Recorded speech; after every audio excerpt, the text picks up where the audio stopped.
As bulls prepare for a break to 12,000, Coinbase lights the crypto world on fire. Volume drops to, let's say, eye-rolling levels. We're going to talk about central bank digital currencies, and Bitcoin on deposit at exchanges has dropped to new lows. Today on Breaking Bitcoin.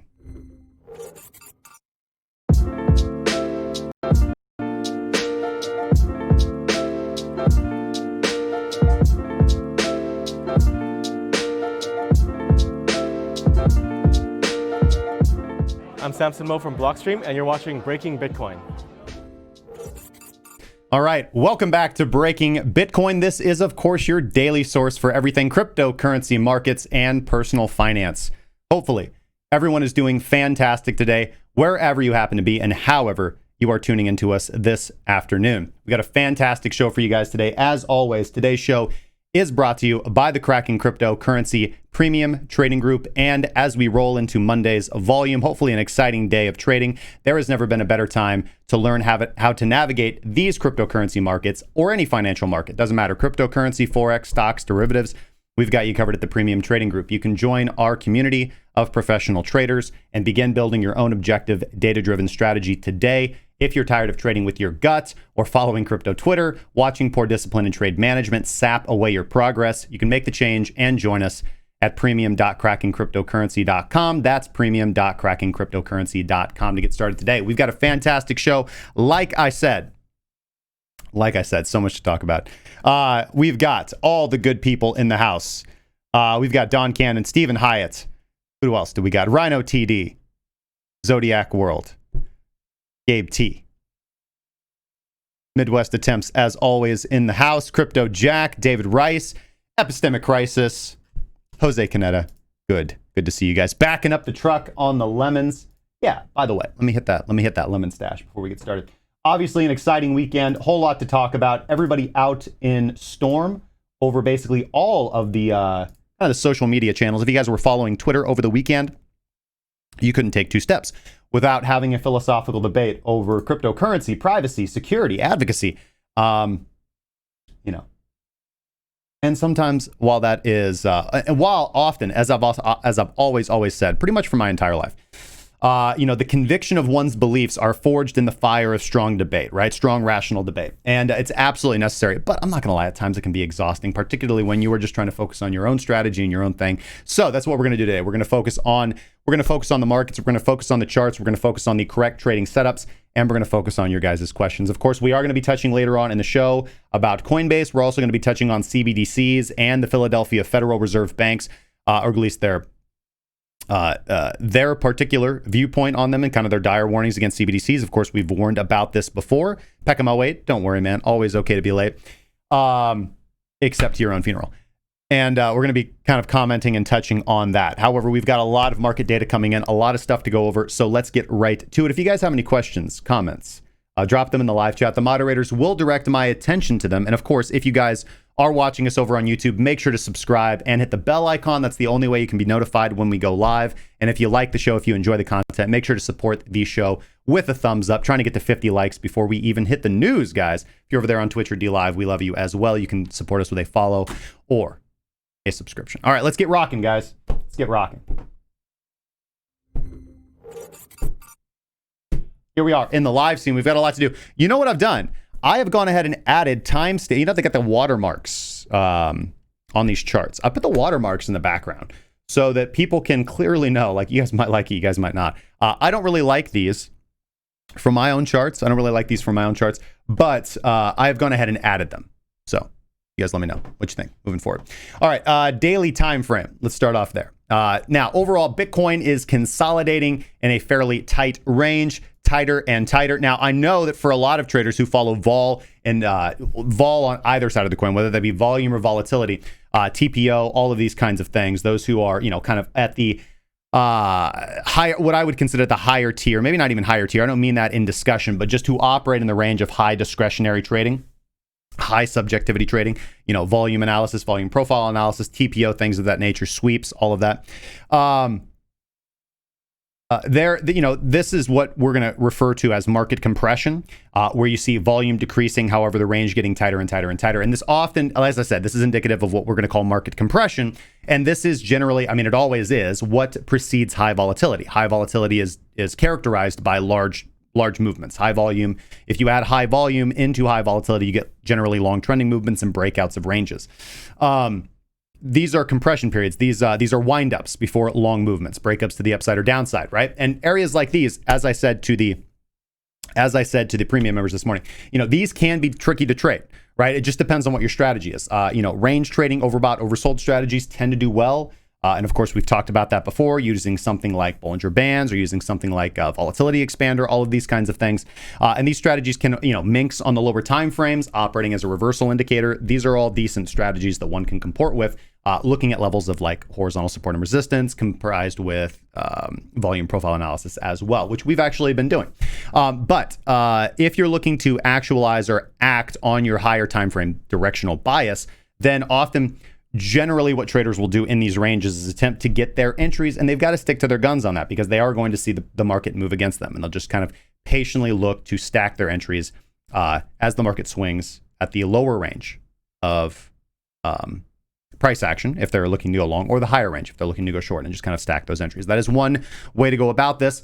And of course, the most conservative, particularly for the traders watching this show who are working on building primarily their daily strategy, who are looking for a trending trade, the best thing for them to do, and where they are going to outperform those who chase vol, is to do absolutely nothing and to wait patiently for a good signal, because they've identified that, whoa, hey, Nelly, this area of the market is not conducive to my strategy. And I know that because I'm not getting a signal, because if I were getting a signal, I would be taking a trade.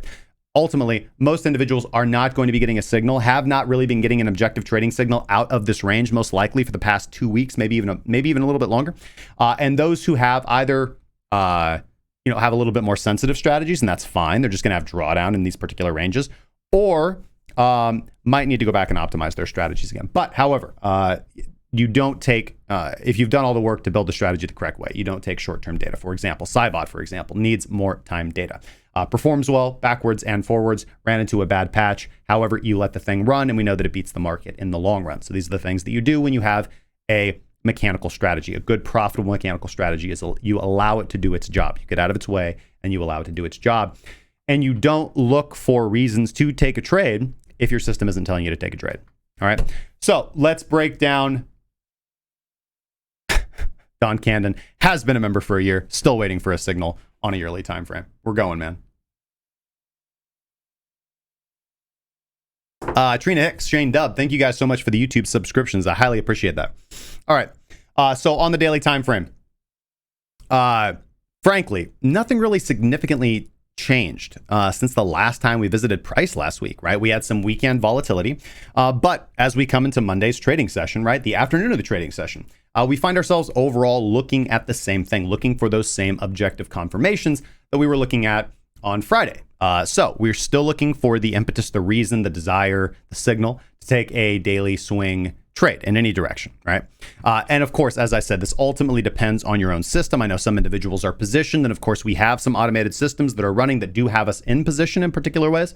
But those things are designed to be, A, of course, not our primary system, B, backups to help us out in periods where we're not really getting signals, which is kind of one of our edges that we've developed. But we're going to talk about the data that I find conclusive. We're going to talk about the data that I find interesting moving forward. So on the daily time frame, looking forward, we do find resistance overhead as we are underneath the baseline. Now, the actual baseline level coming in right now at 98.21, the upper Keltner channel of the baseline coming in at 99.17. I would like to see a daily close above that upper Keltner channel. If I were trading, if I were looking to take this on a lower time frame, like at a 4-hour close, rather than a daily close, for example, or an hourly close, then I would be looking for that close above 98.21 at the very minimum before looking for momentum breaks to the upside. I would consider that a break of the current range, and if it comes in on high volume or good volume and a condensing candle body close, as I talk about with the horizontal support and resistance material in the course, then potentially there is impetus there. Daily time frames, we would still be looking, for me anyways, that close above 99.17. I'd really like to see that. I think that would be generating a good signal. This has good confluence with minks looking to cross back up above the noise line right now, above the signal line or trigger line, whatever you want to call it. For us, we call it the noise line, the minx line, and the noise line.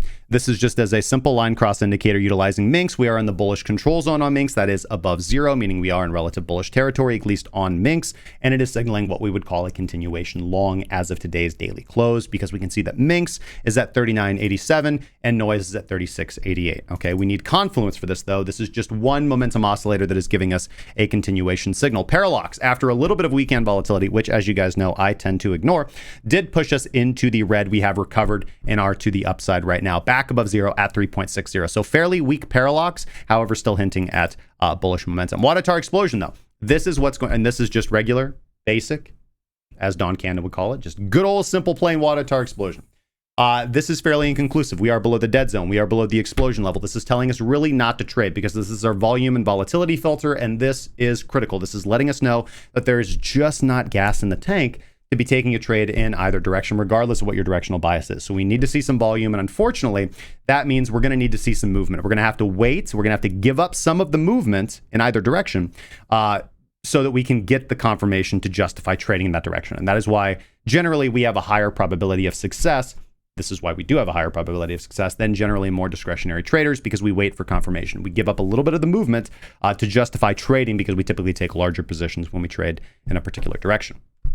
With that being said, so fairly inconclusive on the daily here. Really no impetus or signal to do anything until we get some volume or volatility from Wadatar explosion, or whatever your volume filter or volatility filter happens to be in this particular case. But just looking at WADA, this is what's really protecting us and keeping us out of the market, looking for daily swings at this point in time. Meaning, if we want to take a trade, we need to go somewhere else. However, before we leave this chart, let's talk about we've kind of talked about broadly there the bull case, the case to the upside. Let's talk about the levels to the downside. And again, roughly the same as they were on Friday. We can see the breaking Bitcoin initiator at 95.35, the continuation filter at 95.10. So a daily close below those levels would be a daily break of the range, and I think would be the impetus if your other signals are signaling short to be trading in that direction. That's something that I'm actually watching quite closely for myself to tell me, hey, I shouldn't be really looking for longs anymore. And again, if that movement happens to occur on high volume, high volatility, even more so to the downside.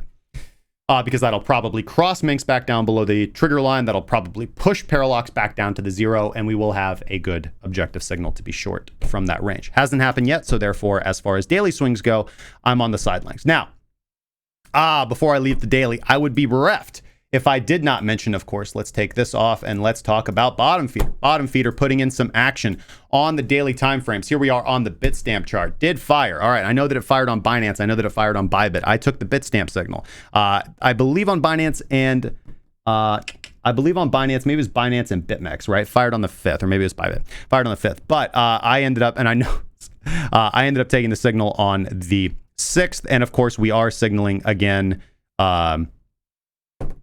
No. Okay. No, listen, I apologize. I did get that wrong. This is right. The timeline is right. Bottom feeder fired on the 6th. Individuals would have entered at roughly 96.69. Then, of course, we had a fairly large dip, nice wick down yesterday, all the way to the low on the Bitstamp chart, at least of 93.56. Of course, our derivatives exchanges did, of course, move a little bit lower due to backwardation on price. But roughly, they didn't really go below 93.30, I believe.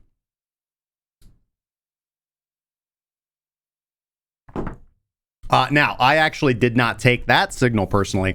I actually waited until yesterday, last evening, and I know because some members messaged me and they're like, man, you just mosey in on a Saturday afternoon and get $150 better entry. So yeah, I did end up getting a better entry, certainly on the bottom feeder signal. I am long. It is currently calling for a profit target of about 10,223. So that actually is a trade that I am in. As I said, this is a separate system that is going to give me opportunities when my primary system isn't firing. So again, it is biased to the upside. So we are in this trade. We are profitable on this trade. There was another long position that I had held open through the weekend that is also in profit. However, I've aggressively moved that stop loss up. Now let's keep that in mind as we move forward. So again, that kind of same thing. The daily close below 95.50 would still be putting us in the profit on that particular trade, assuming that we don't close at like 93 or 94, but would still allow us to capture profit on that movement as well. Now, going to the 4 hour, I want to look at the meso here. Again, same thing. I do have an addition here. This is just kind of fun to look at. I do have the delta volume candles, which is a pretty neat indicator I've been playing with a little bit lately. This is pretty good work from Loose F from the Pine Coders team. Now, bottom feeder fired on the previous 4-hour candle. You would be in profit on that trade right now. It is calling for a profit target of 98.37, stop loss at 94.99. I'm not a big fan of that stop loss. Of course, that's the right stop loss to use if you're taking this trade. Use the correct amount of risk and all that. But the thing I don't really like about it is that it's right at the range support, where so many individuals have like set their stop loss before and gotten wicked out. And of course, as we talk about over and over and over again, when we talk about where to set your stop loss, highs and lows, that's where typically people set their stop losses, and they're often wrong. So it is what it is on this particular trade. Now let's turn bottom feeder off for just a little bit. And again, we do see some good verification coming in here from the current volume range generated by the Delta Volume Candles indicator that comports with the levels from the baseline, and the levels from the Breaking Bitcoin Initiator. When we're talking about horizontal support and resistance, levels to watch for breakage, and that is 98.33 to the upside, where we've seen longs get rejected over and over again for basically the past 4 days, and 94.47, where we can see current range low support. So again, watching for breaks of those levels. And what are we watching for when we watch for breaks? We're watching for strong candle close, wait for the candle to close, and volume. That is often good justification of the actual breakage movement, rather than a hunt, a range, a sweep, whatever you want to call it, a liquidity grab, which often ends on a wick. And it always happens to people when they don't wait for the candle close, right? So for example, anybody that's like looking at this range that attempted to short this candle or this candle or this candle, they would not have shorted that candle if they would have just waited for the candle to close, utilizing horizontal support and resistance dynamics. So waiting for the candle to close is absolutely essential whenever you're trying to play a breakout. All right, nothing really more to say on the 4-hour time frame here. Of course, we do see continuing diminishing volume. I don't really see anything really indicative insofar as volume goes. So typical volume signature of consolidation. And of course, I pointed out the bottom feeder on the 4-hour time frame here. So let's move on. Let's look, as we have been keen to do lately. Let's look at the 45-minute chart and just kind of look at what's going on with price action right now. And as we can see here, not a whole lot has changed. If we kind of zoom out, we had this resistance level again back at the 97s, 96s. We talked about this previously back in the day. And then, of course, this level at 9,300, which Alex was so keen to point out. And as we have seen, has over and over and over again, at least for the past week or so, been a fairly significant turning point or pivot point in price action. So we are right back. We are right back consolidating at the range highs that we found ourselves consolidating at basically right here, all the way back. If we go back to May 20th, so pushing on almost a month that this level has been resistance. Of course, we broke above it briefly, formed a new point of control, which is yet to be tested, sitting up there at around 10,100. But we're just right back consolidating at resistance, which overall is generally a bullish case. Remember, when we consolidate at resistance, multiple tests of resistance, multiple higher lows, as I've talked about before, is kind of the not one, but a price action category that I like to see, price action pattern that I like to see when we're actually looking for a breakout. So overall, I would say that this chart hints more bullish than bearish to me, certainly. And of course, my positions do reflect that. Now, we are consolidating at today's point of control. We did end up breaking down below it. And we are currently trading below it. One thing that I did not like to see for longs when I woke up this morning and actually approached the trading session this morning, when I actually went to do my analysis this morning and go put on positions or make any changes or set alerts or what I do, is of course I looked at the BitMEX funding and premium index, and I see, man, what do we see once again? Aggressive longs, aggressive retail longs at resistance. This is generally not good. This generally gets sold off, right? Until the premium goes back to normal, and then we can actually break through. Now, of course, we can see price marching up on high premium. It does happen. That is what I would call like a no-brainer breakout, right? Where everybody and their mother is bullish, where even retail are getting it right. And it can happen. It is far more rare for that to happen, particularly when we are in a range. And indicators like this are helpful when we're in a range to see where traders are, what traders of what pool of liquidity, whether they be retail or institutional flow, who's offsides and who's not, right? Generally, I would say that longs are offsides on this particular movement because of the premium that we see on price. And there we see the rejection twice, volatile rejections to wick them out from that point of control. So We do see premium fading off a little bit here. That makes sense after this movement to the downside. Obviously, some longs got stopped out on this movement. Now, kind of the level that we want to see break above today and trade above is the 97.43 level, 97.45 level. If we can see that with rising premium, might actually be decent and kind of the first indication that you would want to look at for a momentum trade intraday.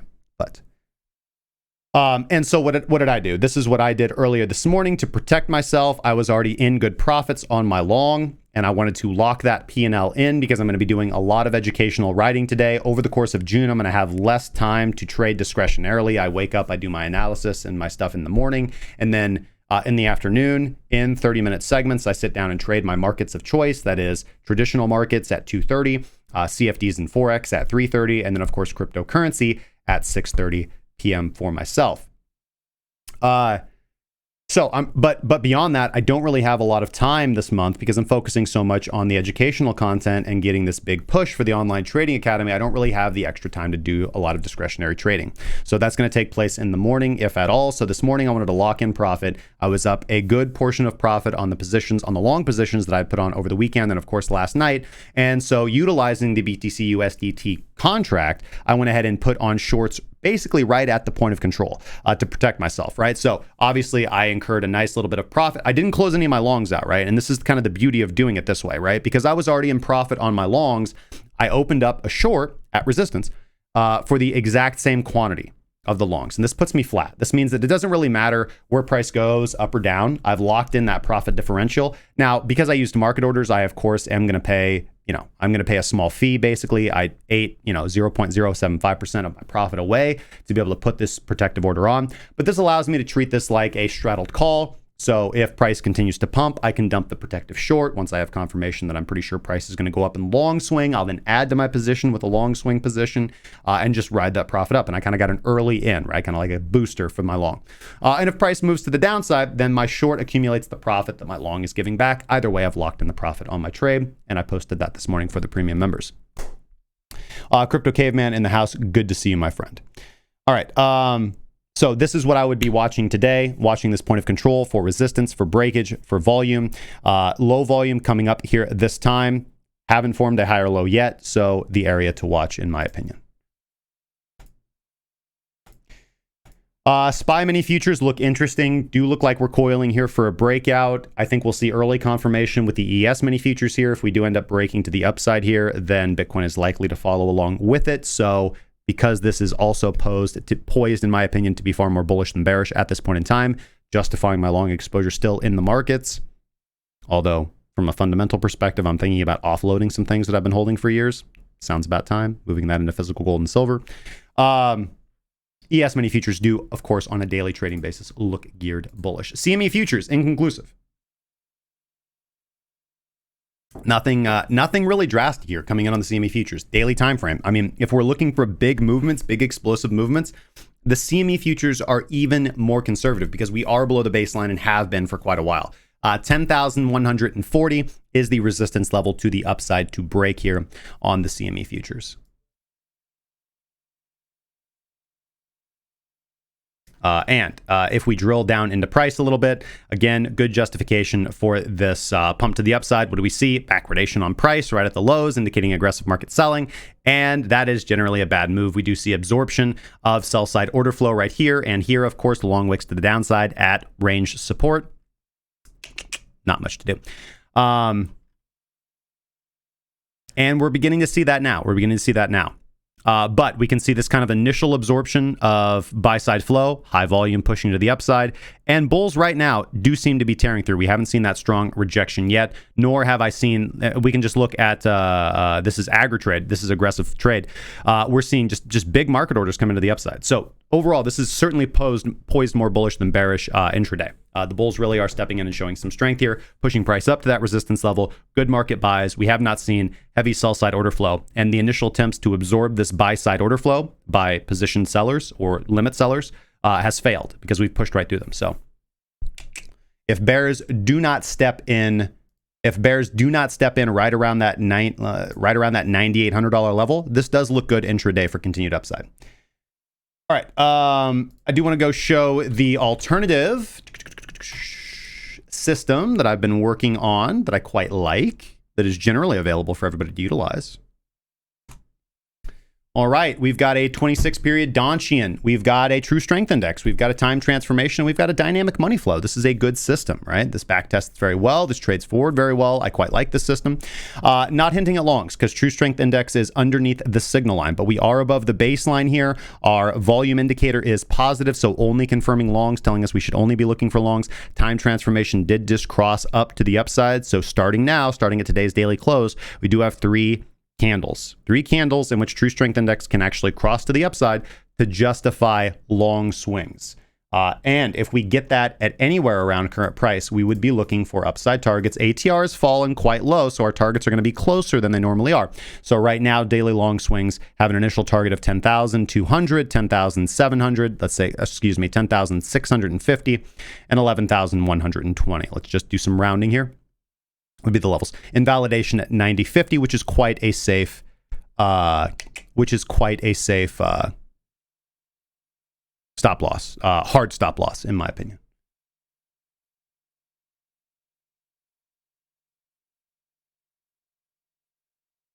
All right, looking at the broader market, let's get crypto bubbles loaded up. Let's see how things are performing against the dollar today.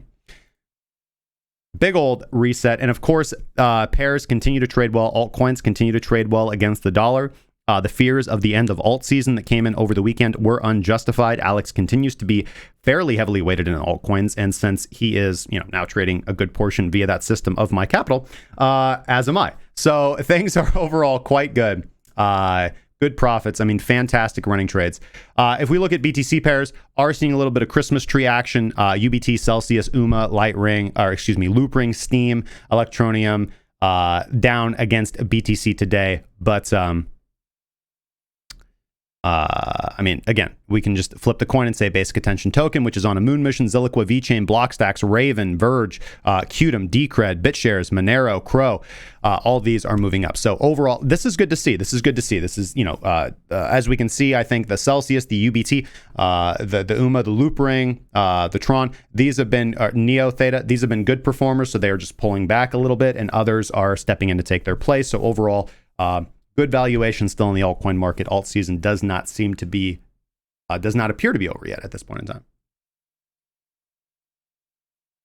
All right, we're going to use alternate system 1 here to look at our other markets today. So making this a little bit smaller. All right, so we'll start off with, and yeah, Alex here chiming in. We are in Zilliqua, basic attention token, Verge, VET, and Decred on that list. Let's see if I can make it rain. There we go. We'll just make it rain gold coins. Good time to be in the premium group. All right, let's go to CFDs. We'll start off with our precious metals. What's going on? Gold bugs in the house. Let me hear you scream. And scream indeed. So as I said on Friday, with a break below the Donchian, I was not shorting gold. Not shorting gold whatsoever. We do have a pullback right on gold as we open up Monday's trading session. Of course, this candle opened up last night as the Owanda contracts for difference opened up. But overall, decent movement coming out of gold. Really, overall, if we just kind of zoom out, just another pushback down to the range low on gold that we've seen around 1680 with range resistance on gold around 1750. So no break, very similar to Bitcoin right here, where we're trading in a range and we just continue to see whipsaw from support to resistance. So overall, I would say that would be the decent strategy to trade as long as this range is intact. Watch for breaks of 1750 to the upside and 1680 if you're actually looking to short gold. Not smart in my opinion.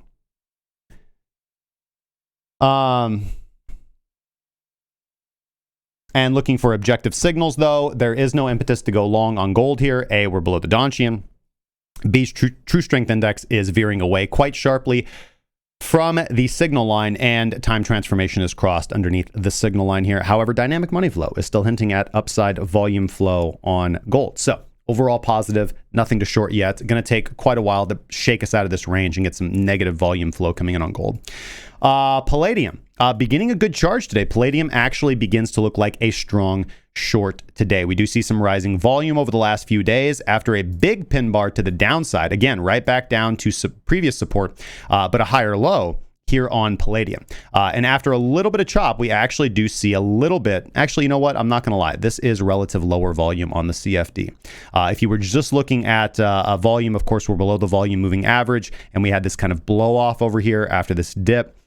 This is a little tricky. However, just looking objectively, we have dynamic money flow above the 0 line. So this is positive volume flow into the market. Time transformation crossing to the upside, and true strength index above the trigger line right here. So although I don't really like the shortness, the coarseness of those volume bars relative to the previous action that we did have,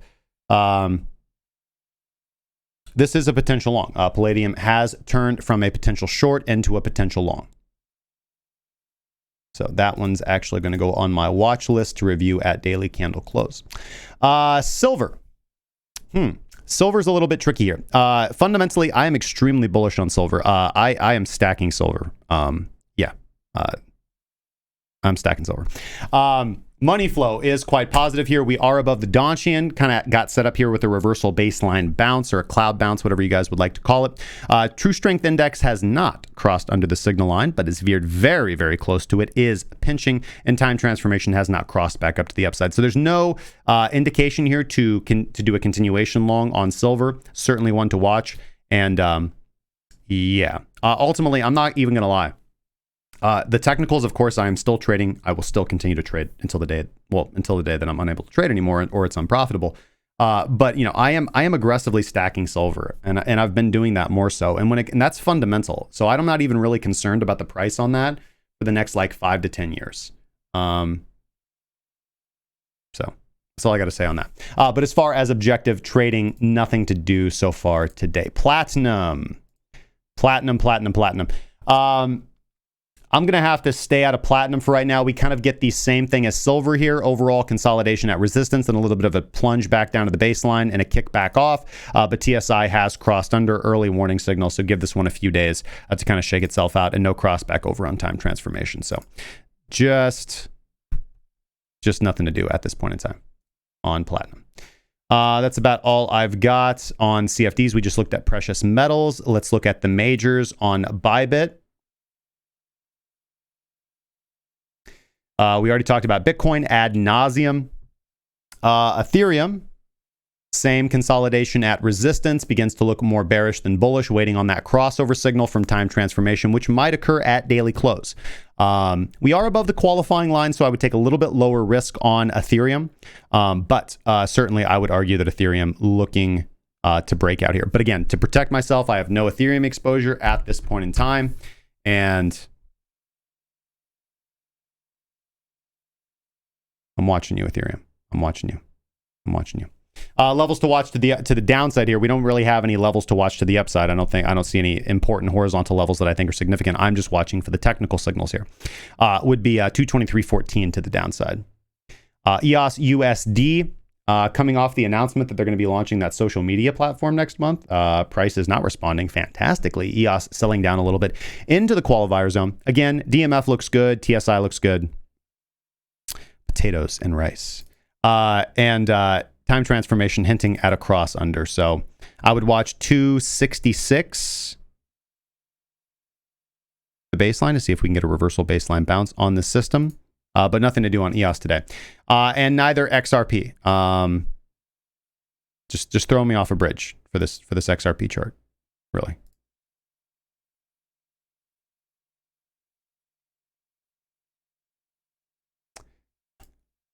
Let's look at ETFs today. Oh, no. Indices. I want to look at the Dow.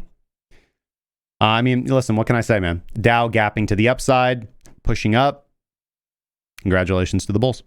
NASDAQ. After strong candle close, what did price do? Pulled right back on today's opening, dumped basically right back down to that resistance level, and is closing positively. I still don't want anything to do with the NASDAQ yet at this point in time. And I actually, if I'm very frank with you, I do not have any direct indice exposure. Show you guys. Yeah, so just trading tin and aluminum and agriculturals Corn hit my first take profit on my ETF upside swing trade today, moving stop loss to break even. Wheat did something alternatively, moved in the opposite direction. Corn, however, my CFD trade also hit take profit over the evening, so I'm glad on that. The profits from those trades outsized the loss on the wheat trade. DBA not doing exactly what I wanted to, but that's okay. Nothing to really do as of right now. Basically at break even on DBA and 2 winning trades on the corn ETF and corn CFD. So I'll be looking for some exposure later on, but overall, as I said on Friday, I'm going to take trades that feel right and objectively signal. I think the market, it's like people don't understand froth, and froth concerns me, right?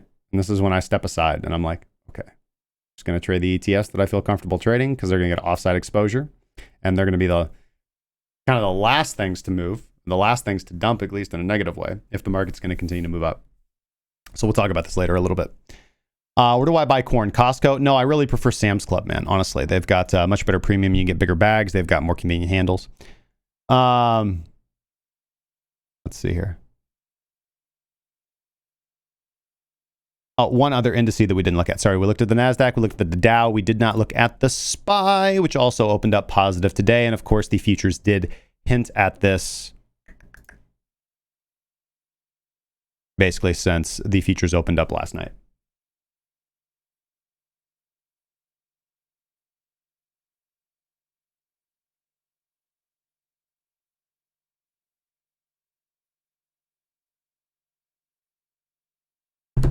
So overall prognosis is cryptocurrency markets, at least altcoin Bitcoin pairs, assuming nothing changes, are still performing well. As long as Bitcoin stays in this range, alt Bitcoin pairs are going to continue to perform well. Bitcoin itself looks poised to attempt to break out of this range, but I'm not holding my breath. Why I'm trading conservatively. Other dollar pairs, the other majors like Ethereum, EOS, XRP are not signaling for any play today. Major indices, as far as the traditional markets go, are not signaling any play for me. Way too frothy, way too overheated. I don't care if I'm missing the opportunity of a lifetime. We're going to blue sky breakout. With the exception of the NASDAQ, I'm still considering that blue sky breakout, but I need the objective re-entry signal, right? I need the objective re-entry signal. I'm not going to enter when it's just straight froth and I have to play fully discretionarily because there's no good place to set my stop. CFDs are looking pretty good. Again, I don't see any play in those today, with the exception of Palladium. So I'll be looking for long exposure potentially on Palladium. A little concerned about the volume, but I'm going to look and see how the daily candle closes and see if we get that push and see if everything's still signaling the way that it is. Gold and silver, I'm flat on, except for long-term fundamental stacking. Platinum isn't really signaling anything for me. So avoiding the ETF indices for right now, playing commodities. I think commodities are a good safe play, while the indice markets are really, really frothy and the indice ETFs are frothy. And yeah, things are pretty clear for me. I mean, the open trades that we have right now have been running for like several weeks, and they just continue to perform well. Like, for example, my tin and aluminum trades and corn now recently. I hope that continues to run. Have to manage wheat later on today. But other than that, we didn't really look at Forex pairs. I only had 2 Forex pairs open moving into the weekend that I decided to hold open. And I'm glad that I held the Kiwi open. I've been holding the Kiwi open for, it feels like a month now. And it's been it's certainly not a month. It's probably 2 weeks I've been holding the Kiwi dollar open. Fantastic performance out of the Kiwi dollar. The Canadian yen is going to be signaling to take profit today. So I've enjoyed this run up on the Canadian yen as well. Looking at the rest of the Forex pairs today, I was looking for plays in Aussies to actually maybe try and play these to the downside, particularly the Aussie Kiwi maybe today. Which I actually am short on. Yes, I am short on the Aussie Kiwi. What am I thinking? Duh. I got that signal on Friday. Yes, I took the Aussie Kiwi short on Friday. Good stuff. So short on the Aussie Kiwi. I'm good on that because, of course, New Zealand is in the news for basically removing all coronavirus restrictions because, or hinting that they are going to do so because they have basically, in their words, gotten rid of coronavirus in their country. So way to go, Middle Earth. Australian, Canadian, again, Australian pairs look pretty frothy to me. So no objective entries. I'd like to see some pullbacks. And that's even if my directional bias remains to the upside. CAD pairs and Swissy pairs look to be pulling back. The Euro pairs, for the most part, like particularly the Euro CAD, want nothing to do with. Don't really want anything to do with the Euro Aussie, although I might reshort the Euro Aussie. Not sure yet at this point in time. Euro Swissy certainly turning back. Euro Kiwi continuing to plunge to the downside. The Euro Pound might be hinting for a short today. Let's put that one on the watch list, actually.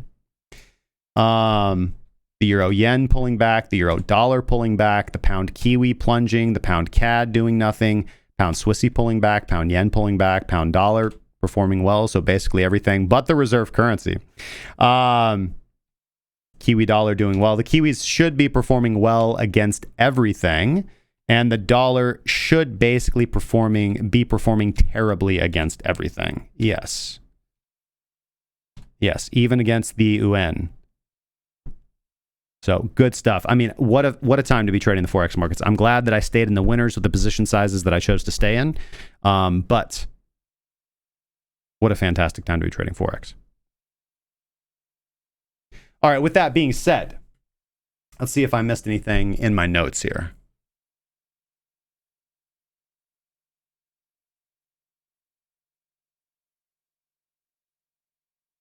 Somebody asked about VIX. I will say that it did seem like the move contract on FTX was popping. So I certainly think that if you want to just get beyond broad market exposure right now, I certainly think that a play would be to long volatility right now. I certainly think that that would be a potential play. As far as traditional market VIX.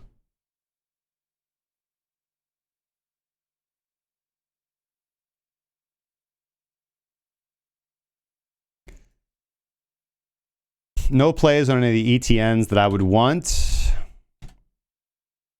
You know, again, I wanted to short VIX last week. I did not.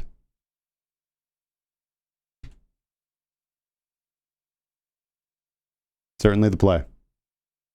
Congratulations to anybody who listened to me and actually shorted the VIX. Let's see here.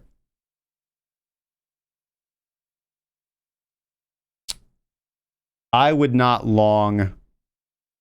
Well, you know what? Actually, it's not a bad offside play. If you were to long indices and take long on the VIT and long vol, then that would actually be a good hedge, because if we get a big sell-off and you get stopped out on your indice longs, for example, then what you're going to see is a volatility skyrocket. But it's not that simple. It can often lag. It's usually not leading, right? And we talked about Bitcoin basically consolidating back at the TPO for June 4th and June 5th. Declining volume and volatility, but that does seem to be picking up a little bit, seeing overall a premium on BitMEX price and absorption of order flow in both directions. So again, statistically, a good area, as I talked about, the area where I was already long and in profit, and then statistically opened up range shorts to protect against that long exposure. DePie guy says, can you place trailing stops on a Wanda?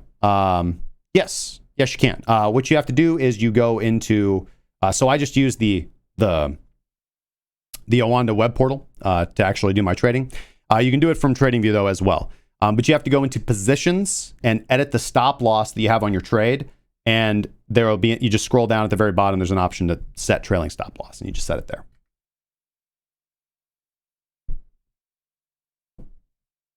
Okay, I think that covers most of what I wanted to cover.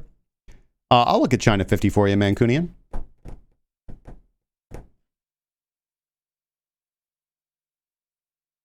All right, let's look at the China A50 CFD that is available for trade on a Wanda, baby. This is a bullish chart. No objective trading signal right now. Let's take a look. Volume is roughly average volume, nothing indicative of high trend or high trend breakout. But we are above the Donchian. TSI is above the signal line. Time transformation is nearing overbought territory, but not quite there right now. Could see a little bit of a pullback, but nothing that wants you to charge out of the market with a large sell order. Dynamic money flow remains positive. So no objective trading signal. I would overall like to see price pull back closer to 13,371 for a better entry. Nothing to do right now. Kind of outside my typical range of entry right there. And D's 514. Let's take a look at Engine Coin. I haven't looked at Engine Coin for a while. ENJ BTC looking at this chart is bearish, unfortunately. Not geared up for a short yet because money flow is still positive. Again, I think that's indicative that overall the alt market is still relatively bullish. But looking for a positional trade on ENJ BTC does not seem to be in the cards. We want to see it close above 2,176 sats, at least above this baseline.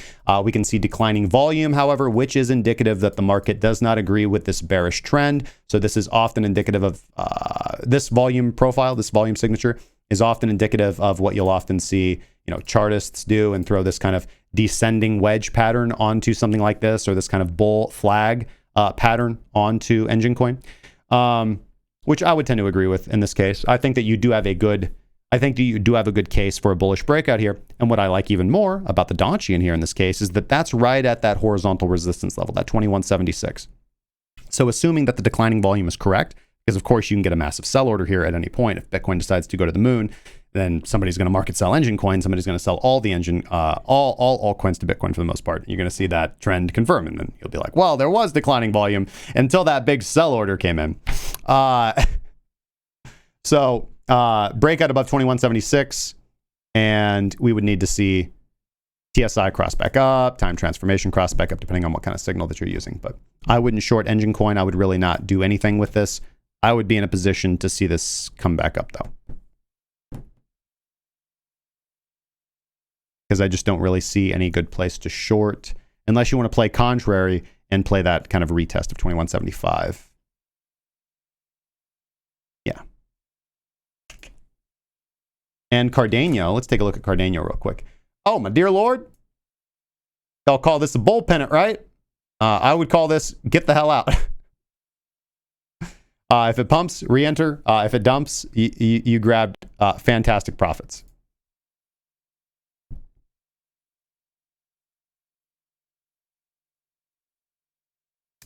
Crypto Caveman with the $5 Canadian. Did I consider making a funding and premium index for ByBit? That's a fantastic idea. I think that's within my purview to make. Somebody write that down. I could definitely do that. Yeah, Cardano, let's look at time transformation. Time transformation signaling a sell signal. We haven't seen one of those since the 29th of April, and we did see a pretty good market pullback before an objective re-entry. I would not be shorting ADA because I don't counter trend trade, but I would be out of, I would certainly not be in ADA BTC or looking for an entry at this point in time. I would be looking for a pullback. I mean, I would be looking for a long entry, but not at these current price levels. Somewhere around 761, 751. So potential for a big pullback coming in store. And if we change, like you can see that we're recovering from overbought levels in time transformation. So if we continue to careen down here a little bit and then get a nice crossover to the upside. The Pie Guy says, just so I understand, you remove your take profit and replace it with a trailing stop. Do you place the distance in terms of ATR? Certainly you can. So generally I'm going to set a trailing stop right where I would set the same distance ATR wise that I would set my initial stop loss. Why? Because for my trailing stop loss, I do not want that to actually get hit. I want it to let the trade run, right? I want to catch a trend. So this is going to comport with 1-2-3 or 50-50 profit taking strategies, which of course we've covered in the group. So take your initial take profit at whatever price threshold you're going to, have your stop loss set. And then when you go in to move your stop loss up to break even, do that. And then also set a trailing stop loss. And then you can have a trailing stop loss and take profits. That's not contradictory. Or you can have no take profits and a trailing stop loss. It's really however you want to set up the trade. Me personally, the way that I trade Forex is I do 50-50 profit taking strategy. So I'm going to take a portion of my profit at a predetermined price level from entry. Once I get there, I move my stop loss to break even. And then once I go over a larger threshold, a certain threshold away from my entry, I'll set that trailing stop loss. And then wait for something to tell me to exit the market, like time transformation or minks, or my trailing stop loss to get it, one or the other.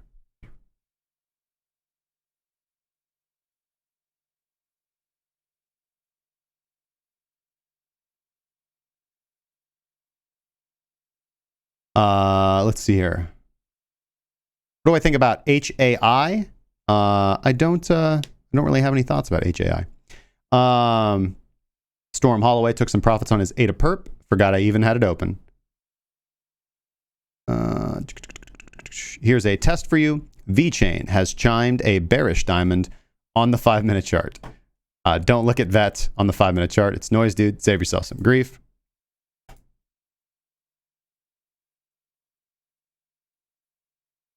Is it possible to be profitable using only one SMA indicator?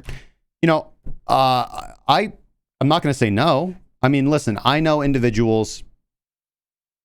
Let me put it to you this way. I know more people personally that are profitable using a system either like mine or similar to mine, where they have multiple filters, multiple confirmations, and very ironclad rules.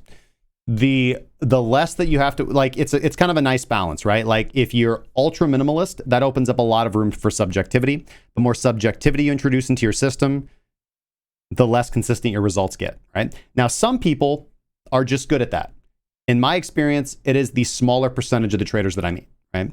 I do know I have met a small handful of traders who can look at the chart and extract profit from the market, right? And that's awesome. Here's what I've noticed about those individuals. When they attempt to teach what they do, their students struggle a lot. When they attempt to reproduce what they do or automate it, it's nearly impossible. So some people are going to be gifted at looking at the markets and utilizing their subjectivity and extracting profit. That is going to be the absolute lower threshold of trading. And most individuals, most traders are just going to have to recognize that that's not going to be them.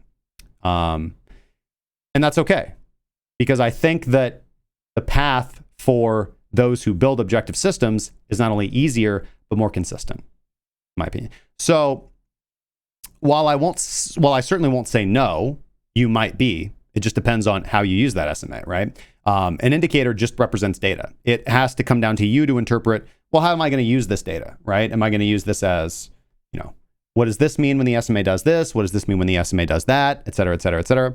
I certainly think simple moving averages are helpful and robust indicators, but it all comes down to the strategy that you develop utilizing that SMA.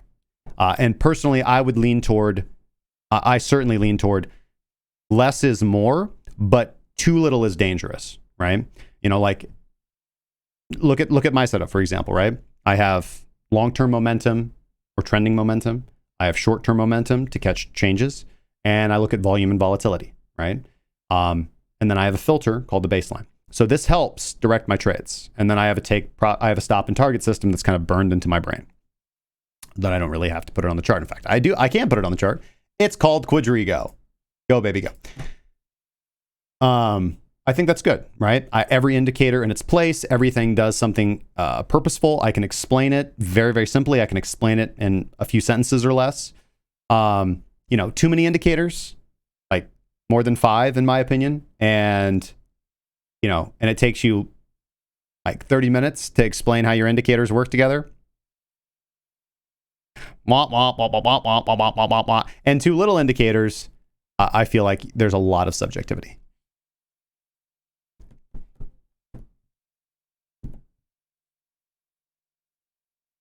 Jordan Stott says, is swing trading uncommon for you experienced traders? The majority of the trading that I do is swing trading, so I would absolutely say no.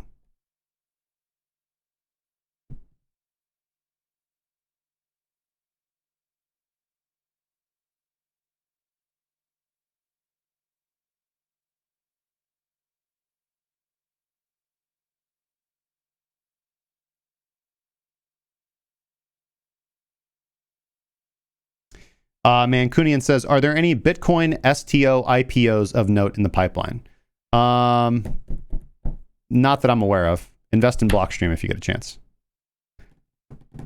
I did buy some Canon Creative. So Can is it's on the NASDAQ. It's an ETF. It's not an ETF. It's a stock. Sorry. But they are a Chinese mining giant. All right, let's get into today's cryptocurrency segment. Let's go, guys. I got some stuff I want to break down.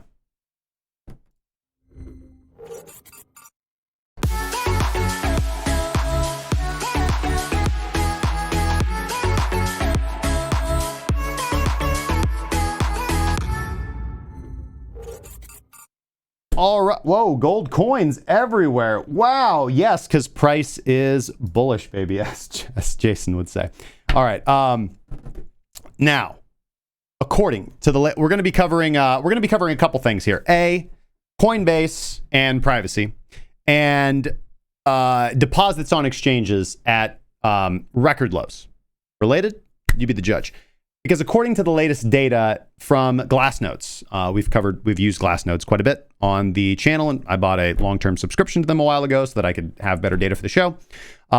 Reserves, that means deposits of Bitcoin.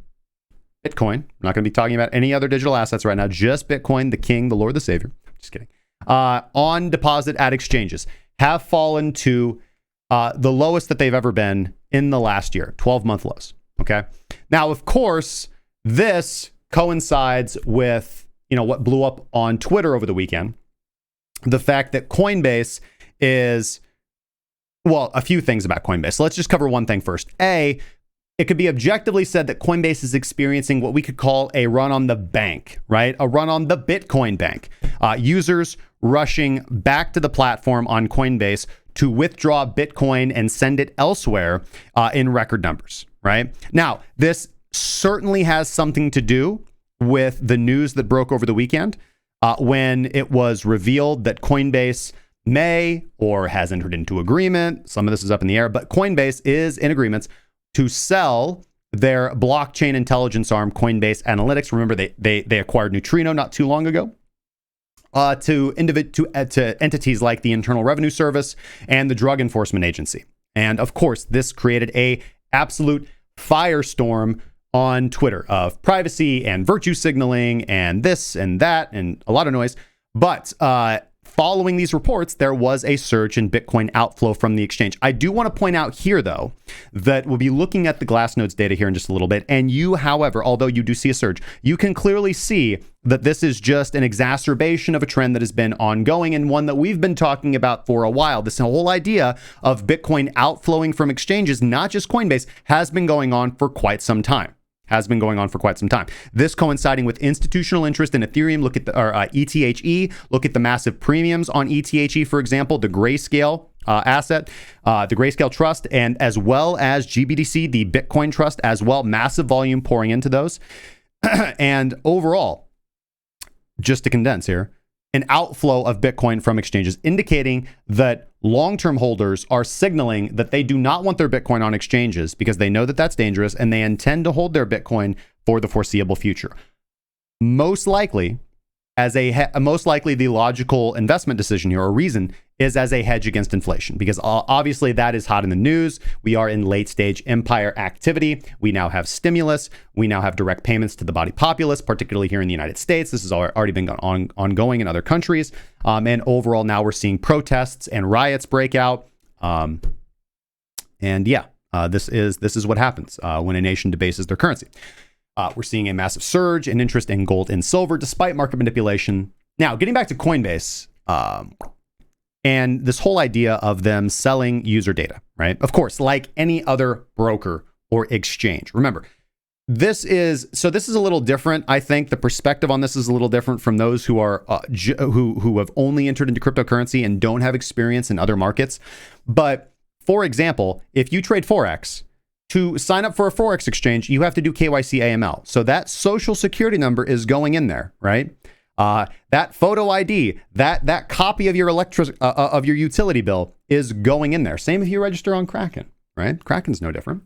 So these exchanges have a trove of data and information, right? That they give to the government, right? If you think that Coinbase was not submitting data or planning to submit data or holding back data to submit to the government to cover their to CYA, to cover their own ass, then you're insane. And this is one thing that I kind of disagree with. This is certainly baked into the cake. When you register that Coinbase account, you are no longer operating in privacy, right?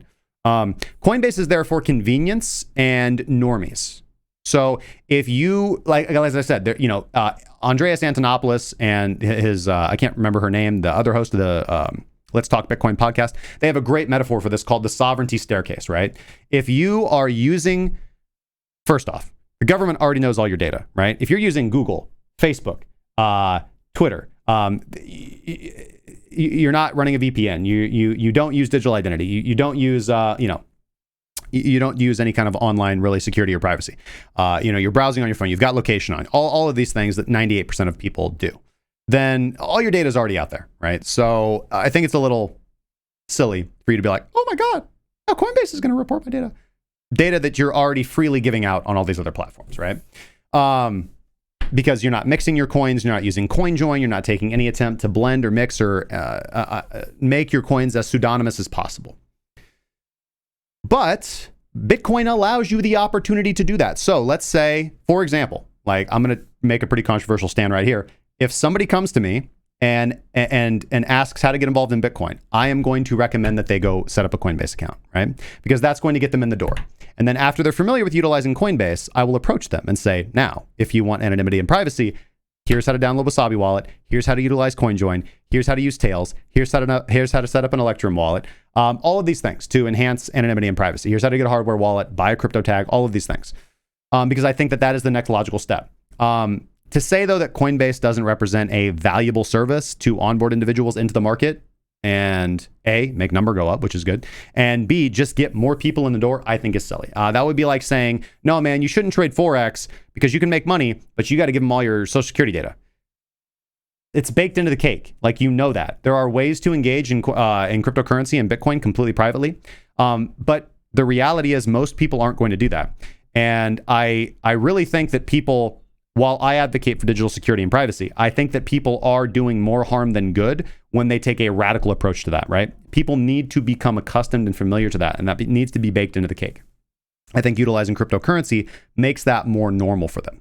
Now, of course, Coinbase has a trove of valuable user data, right? And that is because it does compliance with the strict KYC policies that are required by international law and the United States, right? But obviously, this outflow of BTC from, and first off, that's kind of silly too. Like, certainly great, if you don't support Coinbase, don't support Coinbase. But if you are taking your Bitcoin off of Coinbase, like, that's not going to stop them from giving your data away. They already have it. Okay.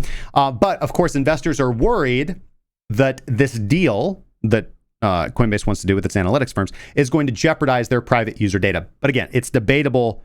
Highly debatable if withdrawing and abandoning the platform now is going to do anything to protect that user data on file being spun off and sale to the United States authorities. Let's take a look at our first link here. This is from the Block Crypto.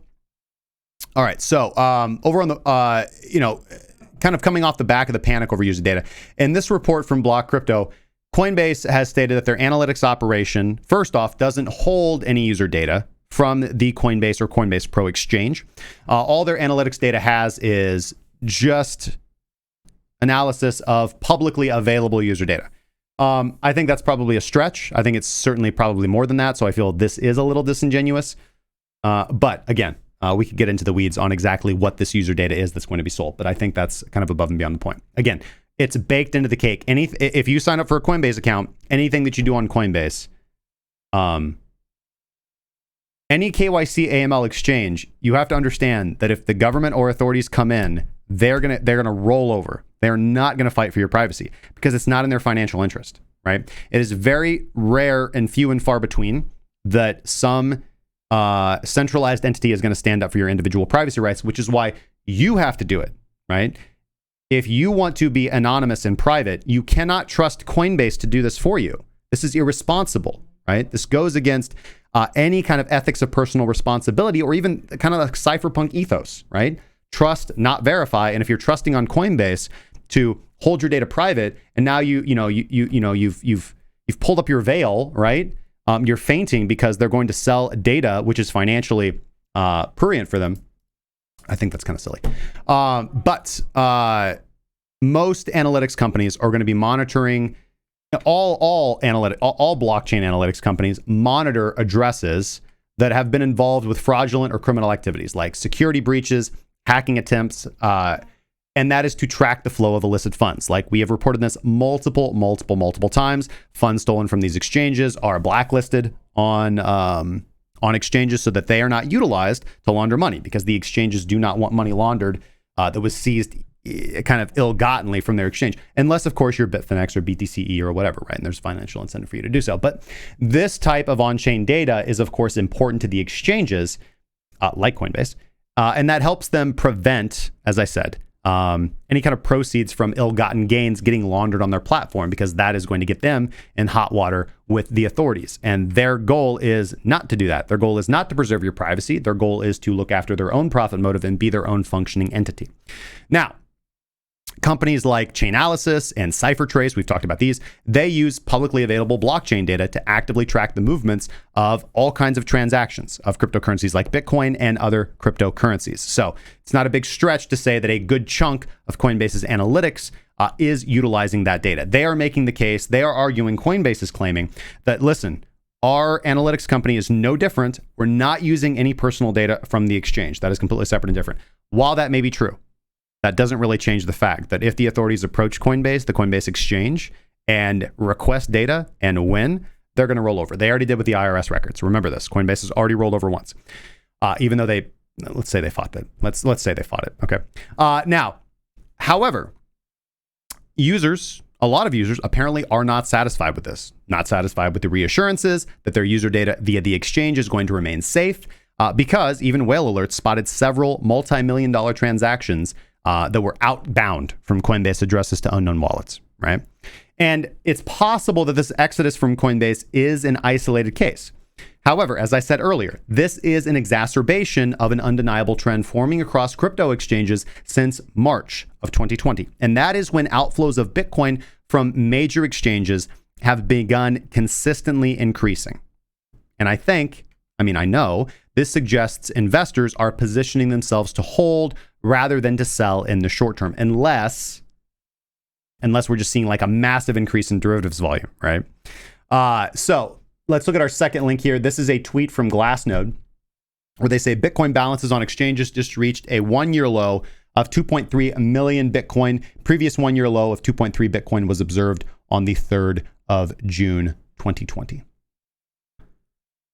So Glassnodes points out in this recent tweet that on-exchange balances of Bitcoin reaching one-year lows of 2.3 million Bitcoin. And one glance at this chart they posted, we can see how dramatic this decline in deposits has been, right?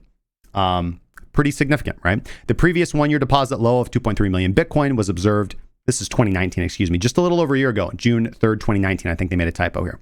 Now, one might think that these climbing withdrawal numbers are indication of a highly optimistic sentiment among Bitcoin holders for the price in the medium to long term. You would pull your funds off of exchanges if you were planning to hold for a significantly longer period of time.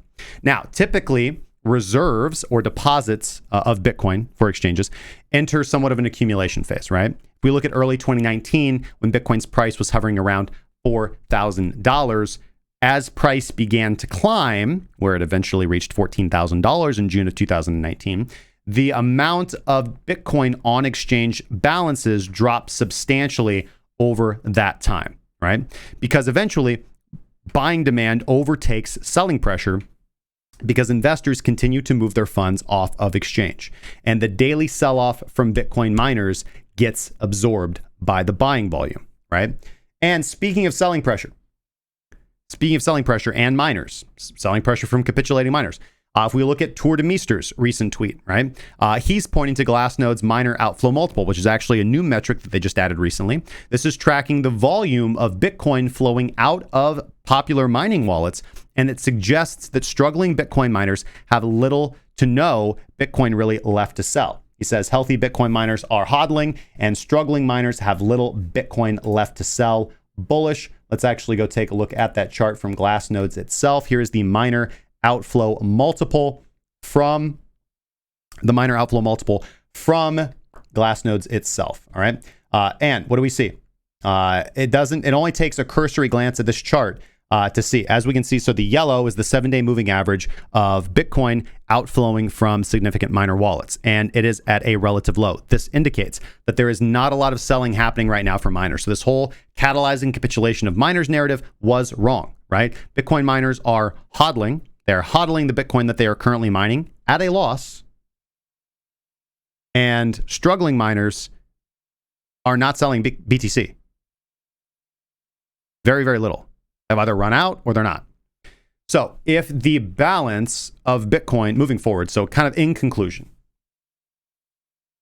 if the balance of Bitcoin on exchanges doesn't increase, if this kind of trend doesn't V-bottom or change in the near future, then this is raising the probability of Bitcoin actually entering a proper accumulation phase. And of course, we looked at the Puel multiple. Oh, am I not logged in on this? Should be logged in. Shoot.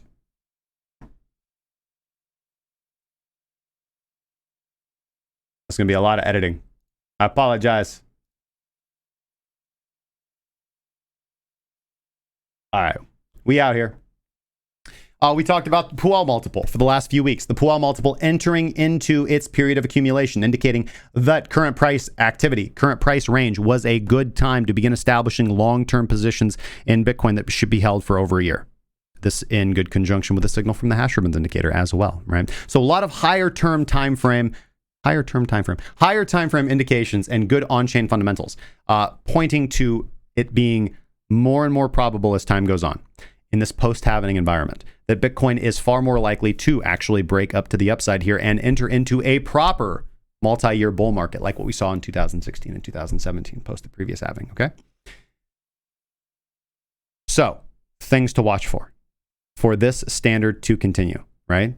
For this amount of Bitcoin on exchange to continue falling, and maybe you're noticing it in your own mind. What makes more sense for you? Does it make more sense for you to keep your Bitcoin on the exchange?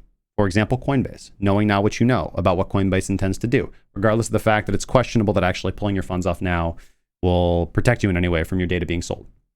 However, does it make more sense to you right now, because you are existing at this period in time, you watching this video right now, or this live stream, are existing at this moment in time, with the current sentiment, with the current drama, with the current knowledge that you have in your head? Are you more bullish than bearish? Are you selling your Bitcoin at these levels and sitting around fearful, waiting for the next shoe to drop?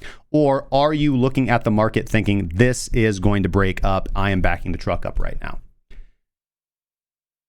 And if you're in the latter, I would say that the fundamentals are starting to align for you. And that moving forward, 2021, 2020, just might be a beautiful year for hodlers, right? With the amount of Bitcoin on exchange and on the order books continuing to drop, coupled with this declining selling pressure from miners, as well as we've covered, growing institutional appetite for holding cryptocurrency at stock market highs. These factors could catalyze the next major cycle in cryptocurrency markets. What side of history are you going to be on? Let me know in the comment section down below. Thank you, guys. We're going to turn to our next story now, and this is... boom. This is from Cointelegraph. All right, so we started to cover this last week erroneously, but let's get it right this time. A new report has been published by the Philadelphia branch of the United States Federal Reserve banking cartel, system, sorry. And in it, they warn that the issuance of a central bank digital currency or a CBDC or CBDCs in general would be fairly negative, right? We'd have potential negative spillover effects into commercial banking. And I just want to pause right here because this is really, I'm going to be quoting from this article a lot with this story. But for any of you who have watched the show for a while, who have listened to me for a while, this is like one of those like little nuanced points that I've brought up a bunch in our discussions about CBDCs. And listen, we have very, very, very original content and thinking when it comes to CBDCs. Like this is something that I would say that I'm actively concerned about. is this concept of CBDCs, and this is why we cover it so much. But that is one of the things that I've covered a lot. One of those little nuanced things that you may not pick up on, but you've certainly heard me mention a bunch, where I talk about CBDCs represent a danger to the commercial banking industry, and as corrupt as the central banking model is, it's really the fiat model in general. From a free market perspective, from a freedom perspective, the way that the free market is rigged as it is still exists right now is that we have this cushioning barrier between the overreaching tyranny of federal government and the central bank, which is really their backing, and us as free individuals and commercial banks. Commercial banks lay in between us, and as much as they rig the system and manipulate our 401ks, our pension plans, the asset prices, precious metal prices, bonds, everything, they still have a financial incentive that is, I would say, arguably to a degree that screws us less than the central bank having complete tyranny over us, right? Or the federal government having complete tyranny over us. So it is still better than that. It is still better than abject tyranny. And to see that edifice crumble is the first sign of, oh my dear Lord, abject tyranny up and coming, right? Those are things that terrify me, right? And so to see the Philadelphia Central Bank step out and begin saying this exact thing is pretty validating to me. It's nice to be right once in a while. Now, if we take a look at this latest report from the Philadelphia Federal Reserve, they are saying that an introduction of a central bank digital currency is going to result in the central bank becoming a deposit monopolist, right? This is true, right? That this would attract all deposits away from the commercial banking sector because you are going to get a more favorable rate from the central Fed if you're utilizing this kind of digital one nation currency, right? And the danger of this, at least according to this Federal Reserve branch, is that this sort of monopolization endangers,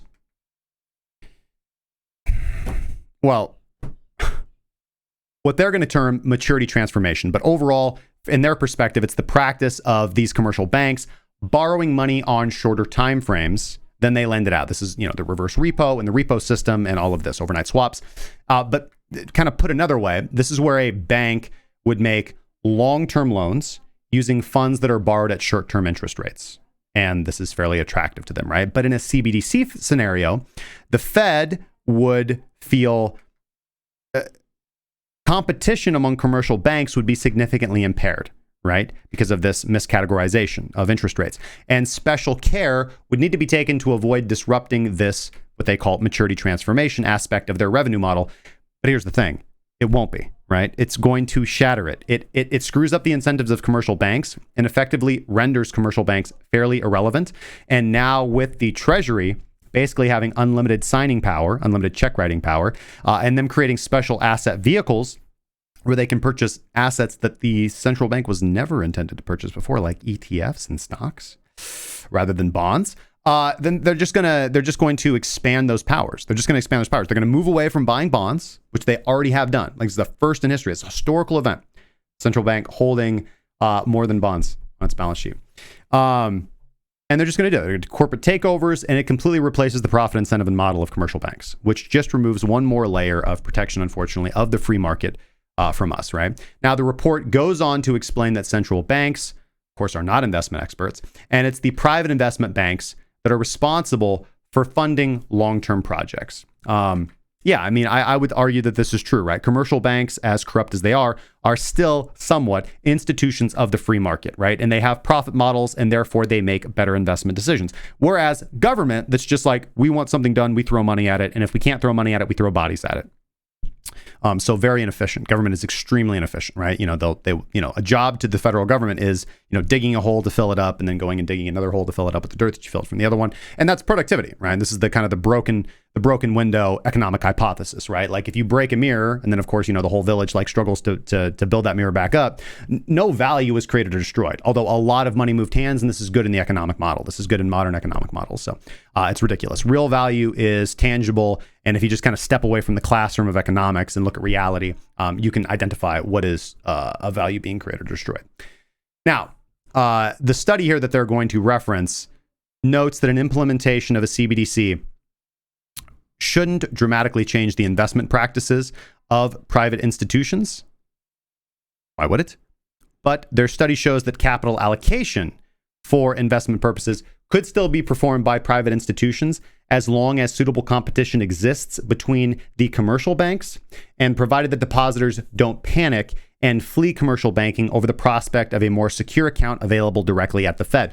But that's ridiculous. That's not really going to happen. It's not going to go down that way because the money is going to be transmitted digitally. If you look at, for example, the House bills that talked about the digital dollar previously, when as part of the CARES Act, part of the COVID response, the stimulus response, they were talking about making basically deposits that were that existed at the Fed available at local branch banks, but that money would exist digitally at the Fed, right? That money would exist digitally at the Fed. So they're just going to cut commercial banks out. There's no other way that this is going to happen.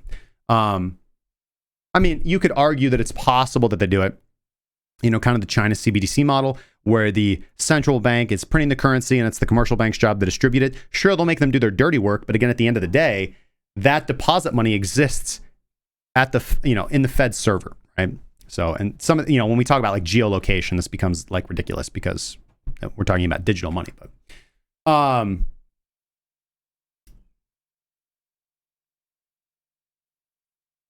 so sorry, I wanted to kind of highlight this report as well. So I'll put the link to this report down in. I'll put the link to this CBDC report from the Philadelphia Fed in the description below, right?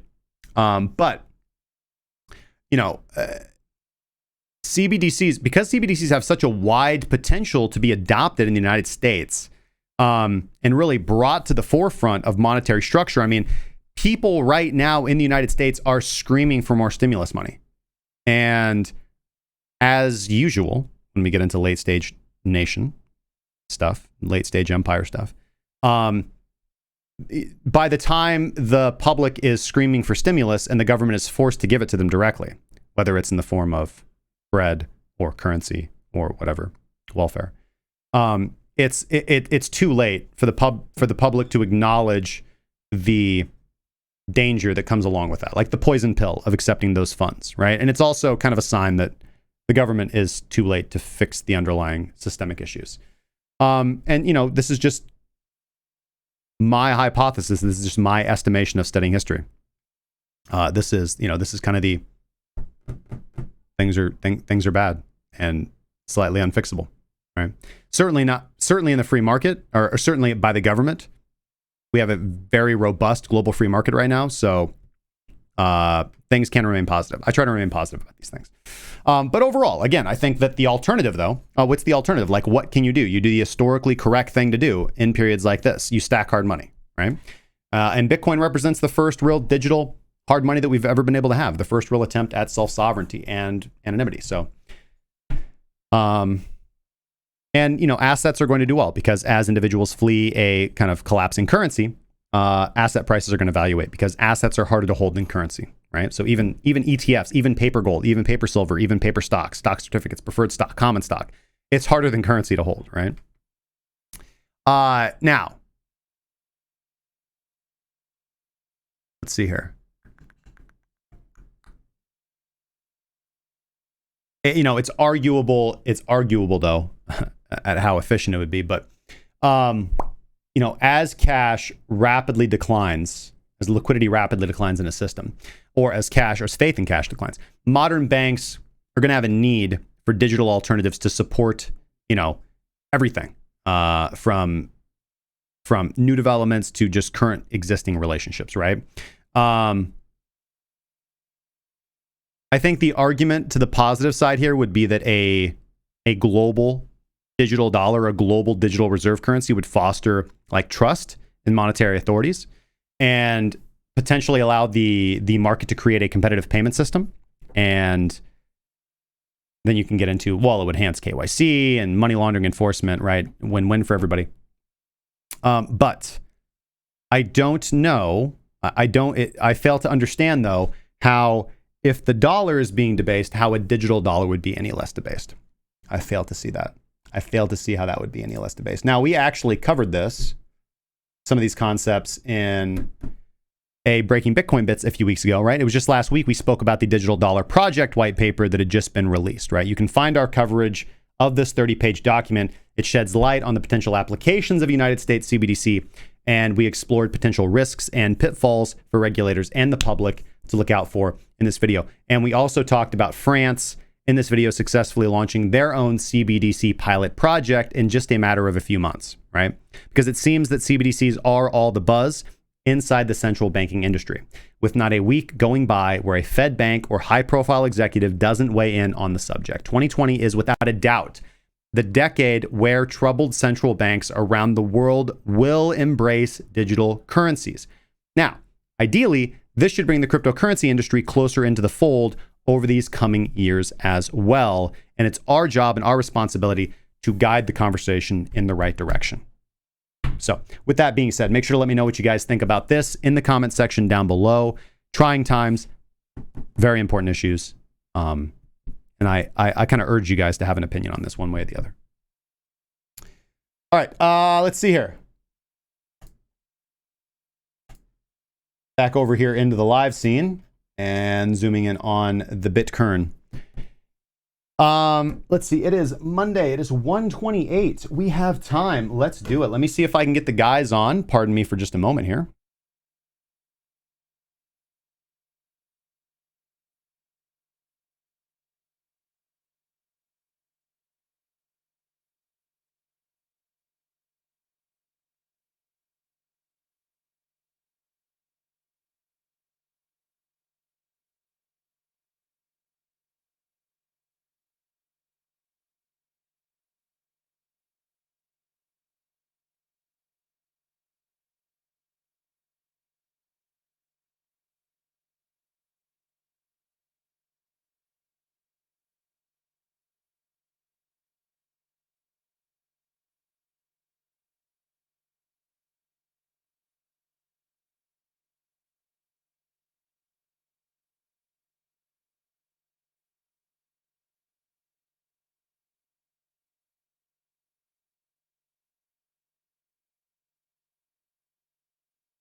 All right, I am joined by Mr. Crypto Jack and senior analyst Alexander Pearson. How are we doing today, guys? Hopefully, you guys are doing fantastic. Good. What up? I'm well, thank you. All right, Every time. Every time. Yeah. Boo this man. All right, just a second. I am I'm trying to reset the transform. There we go. Boom, Breaking Bitcoin live, and there we go. I think I got you guys. Just kind of trimming this down a little bit so I can show this. Okay, and we're good. Boom, out of studio mode. Okay. Alex, you said you had some you said you had some thoughts, and then we can take a look at why don't you guys so what I just talked about, or what we were just talking about, was obviously this couple things here. Obviously Coinbase and the selling of private data, plus the trend of Bitcoin deposits on exchanges being at at year lows. And then we talked about the Philadelphia Fed and central bank digital currencies. So I don't know if Jack, did you have any? I know Alex said he had some thoughts, but I figured I'd pick on Mr. Jack first, or you guys can talk amongst yourselves while I review questions. No, let's hear what Alex has to say first. I knew it. Jack is thoughtless. Yeah, my thoughts on the central bank digital currency is, my biggest fear is that it's going to make the idea of modern money so worthless as to, like, it's literally rendered just to numbers on the screen. With crypto digital currencies, like they're tokens. Each one is individual. They are well, depending on the currency, some are fungible, some are non-fungible, but still, like, they are individual entities. But the danger with a central bank digital currency is that it'll literally just be numbers in an account, where the central bank will, maybe one of the private banks comes to central bank and they're like, hey, we need some more money for our deposits, and the central bank's just going to go, okay, let me click over here, boom, just added another zero onto the end of your account, there you go. You've got more reserves, good luck, Godspeed. And at that point, it's like, man, money really isn't worth anything. It doesn't even have like the abstract idea of, it's like play dollars almost. It's like, oh, I can add zeros on anybody's screen here. I can go in there and type something on your computer too. Yeah. I mean, this comes back kind of to the backing of currency, right? This has only been, we've seen this many times throughout history, but in modern history, this really goes back to, the end of Bretton Woods and Nixon, where we just went on the dollar standard. But of course, even with Bretton Woods, there was no required reserve ratio, right? Bretton Woods Bretton Woods established the dollar standard, but the dollar was supposed to be backed by gold. But Bretton Woods did not imply any reserve ratio, so the United States was not precluded from printing more money relative to the gold that they held in deposit. After World War I and World War II, where they basically took most of the world's gold in return for war supplies, and paper dollars. So, yeah, once Bretton Woods ended in the 70s, then we just went on full dollar standard with no reserve. There's nothing backing the U.S. dollar except for the United States military and the United States word.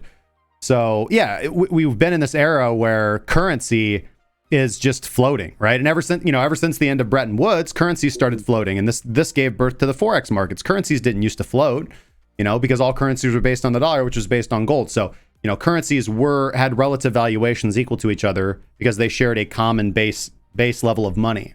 That's not true anymore. So currencies just completely float against each other because they have no intrinsic value. They have no hard value. So yeah, it's and now you're talking about making it digital. I mean, I certainly share your concerns, man.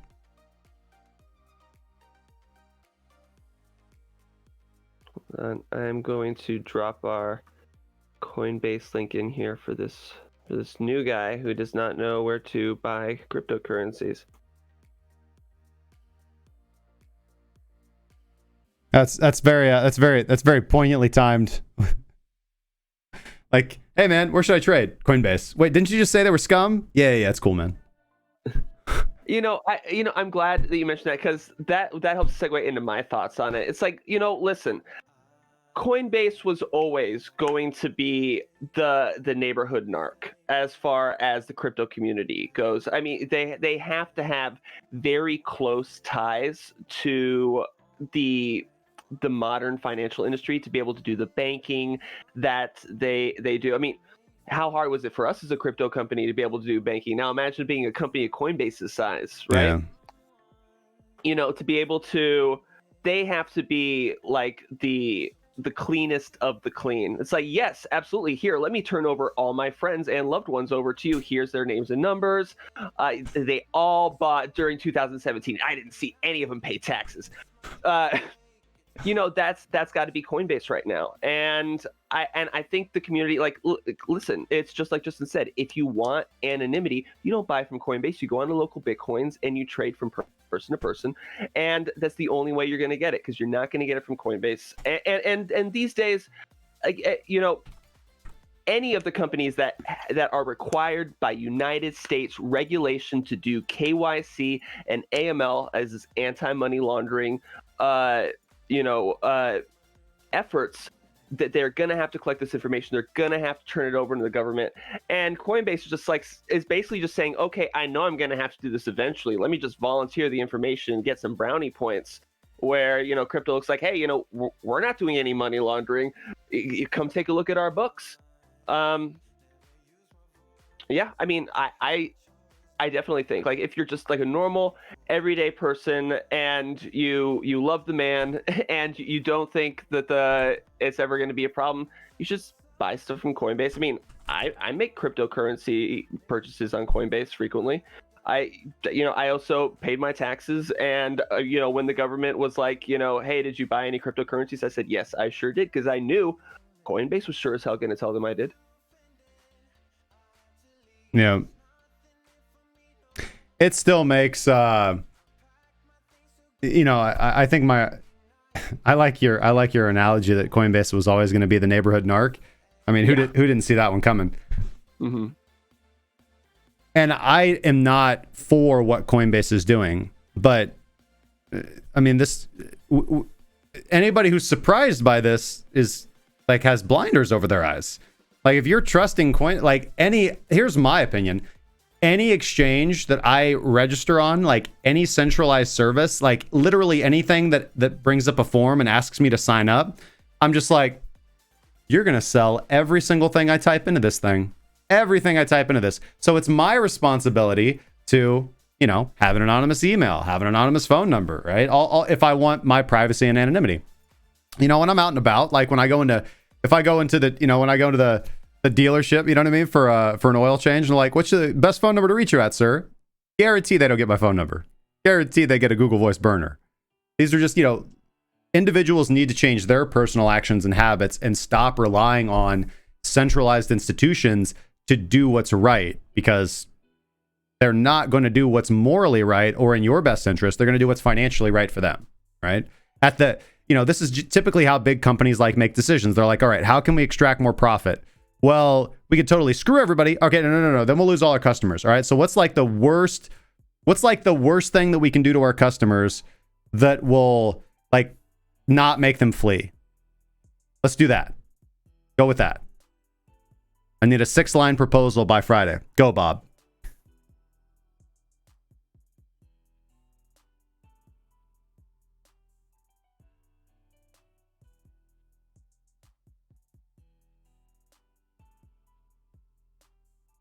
Don Candon, official Cracking Cryptocurrency exchange, BitMEX, where wicks happen. The profits are out there. It's not funny. This is a new person. They don't know that's a joke. Oh, I'm sorry, but that is funny. He said something about wanting to trade like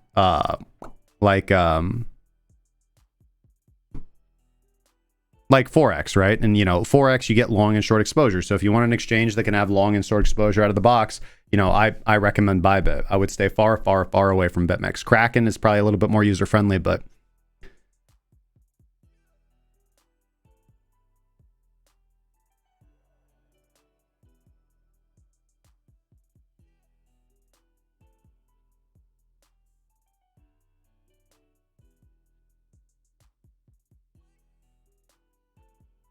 what about you, Mr. Jack? Any thoughts on privacy and how the world is slowly coming to an end?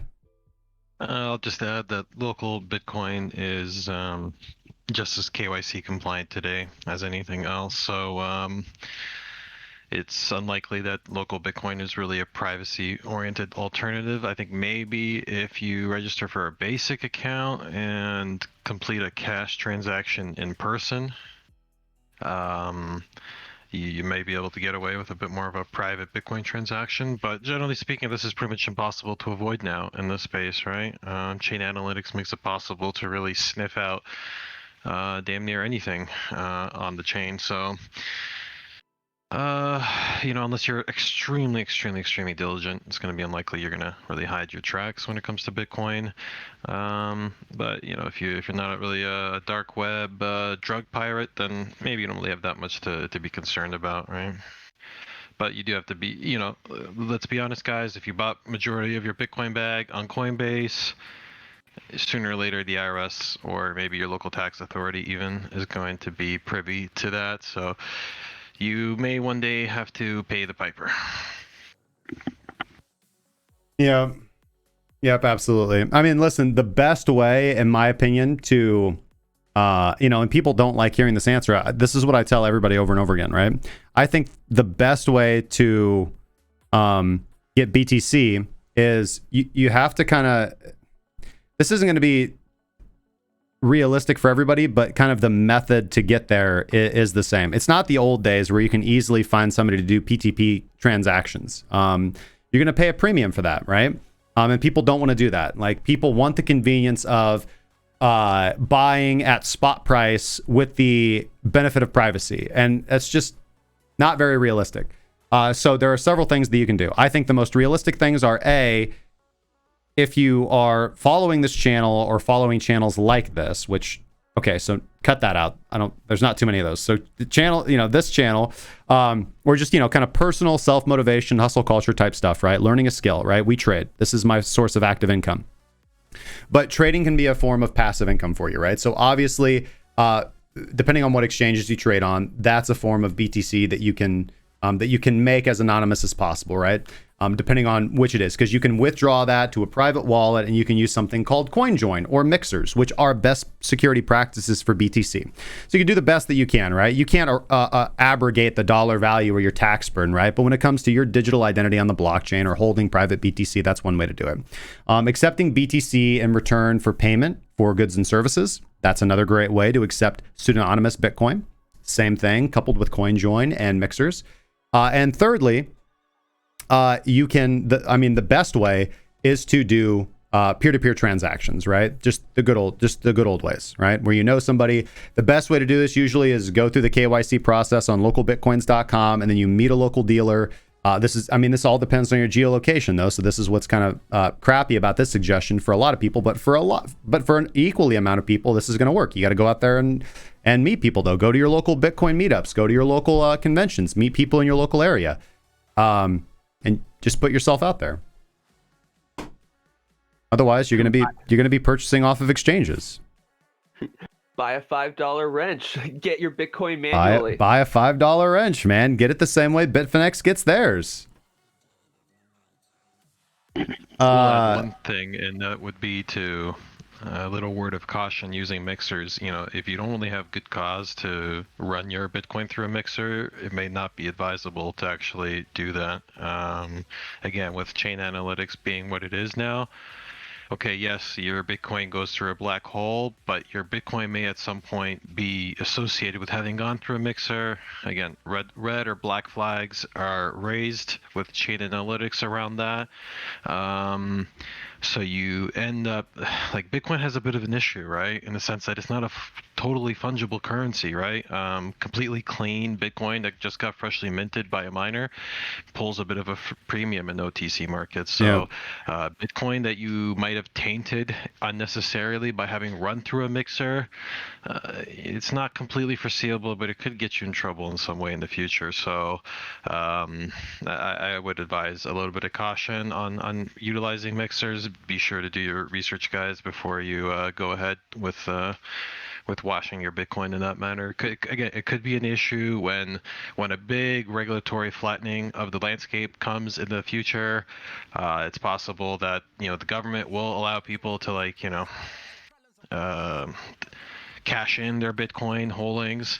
That day we're all waiting for, when Bitcoin hits $1 million a coin, you're going to want to cash out some of your bag. That could be also coincide with a future where the authorities will say, some of this Bitcoin we can't really help you cash out because it was tainted with a mixer back in 2021. So good luck, buddy. Can't help you with this one. So we don't really know how it's going to play out. It's possible this could still be sidestepped and all that. But again, I just advise everybody proceed with caution when using mixers. Jordan Stott says, thank God. Is Bollinger Band a good tool to use for swing trading? As with all things, it depends on how you use it. I think they're useful for looking at what I would like to consider classical technical analysis. It's a fairly reliable exit indication.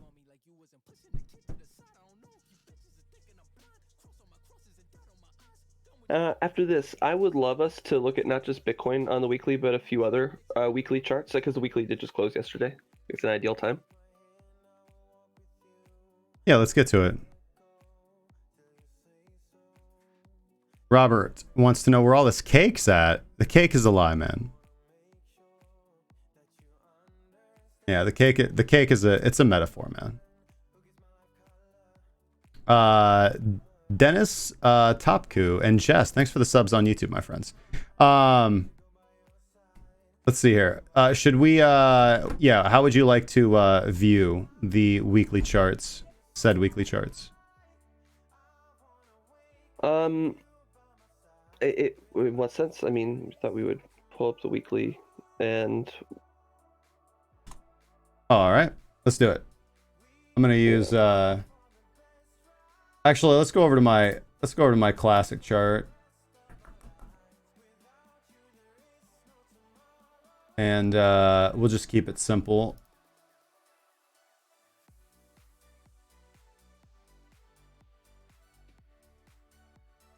Oh, no.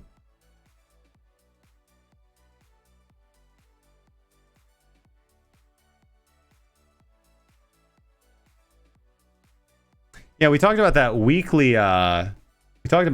cloud break last week. That did end up confirming. 2 weeks above the cloud. Well, that is not all. If you take a look at the close prices for the previous week on Bitcoin, basically where the weekly resistance is, we did close above weekly resistance too.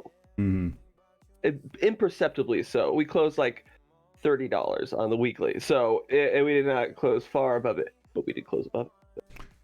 Yeah, I kind of talked about. I have this mildly arbitrary date range between the 15th of June and the 22nd of June, demarcated on my chart as kind of resolution time, where I expect to see resolution of this kind of range, and we're getting there. Mm-hmm. Ideally, price will be being resolved on my vacation. And then when you look at Ethereum on the weekly, it's clear Ethereum has another leg up soon. I can believe that. So yeah, we're if here, I should pull this up on my computer so that way I'm not trying to look at your screen.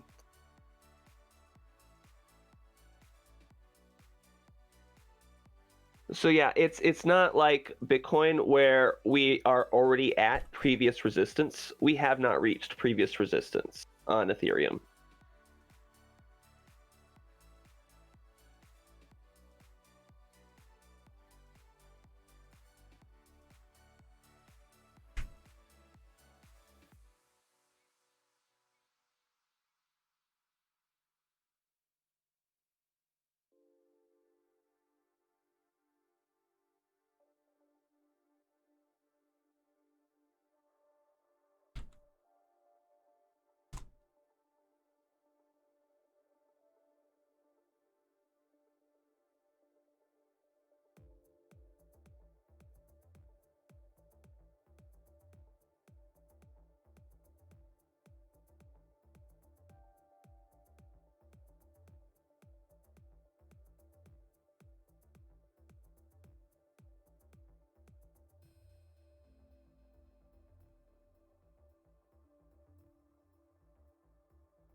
I'll tell you what, man, declining volume, to the people who say that declining volume is signs of a trend like dying, typically declining volume is pretty bearish. I would say this downtrend went on for quite a long time on declining volume.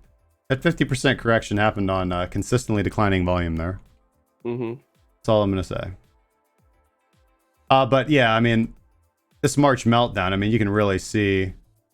if you zoom out, you can see volume can help you identify market bottoms. Huge volume spikes. Yeah. Were you like sharing a chart with me or something, or am I just? No, we were. I'm not sharing a chart with you. I wanted to bring that up. The fact that there's that discrepancy, and Bitcoin has pulled all the way up to that. We topped and then we fell during on March 13th. Mm-hmm. We've reached that resistance on Bitcoin, but we haven't reached that resistance on Ethereum, and that's sort of the basis behind my idea that we still have another leg up on Ethereum here. All right. let's see here. Other weekly charts look very interesting. BCH Bitcoin looking very interesting on the weekly. Yeah. If we're not bottomed out, then I don't know. I'm going home.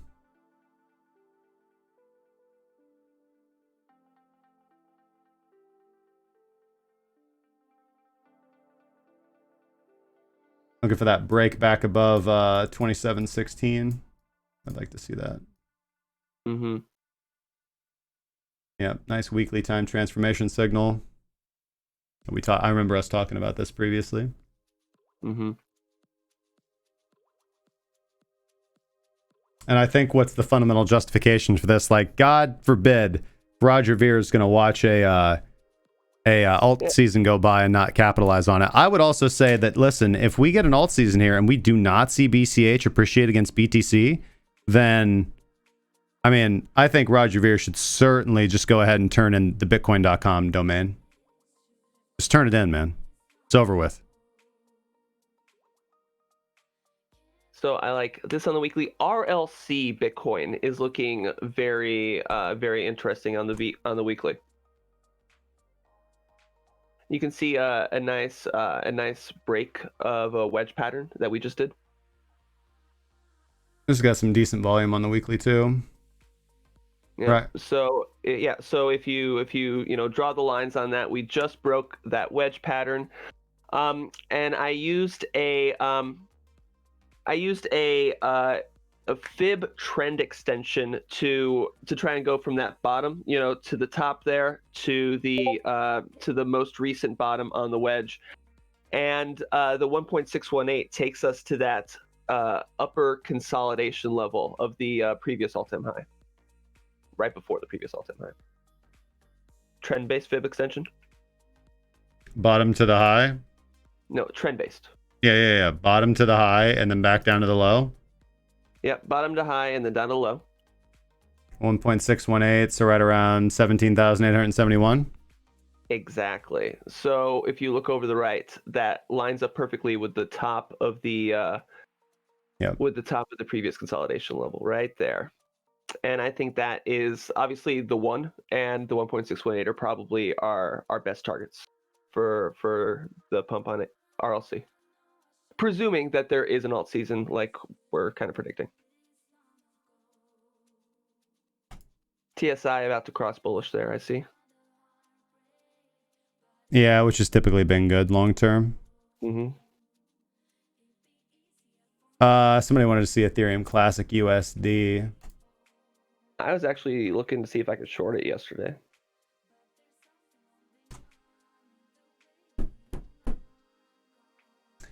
Yeah, about that.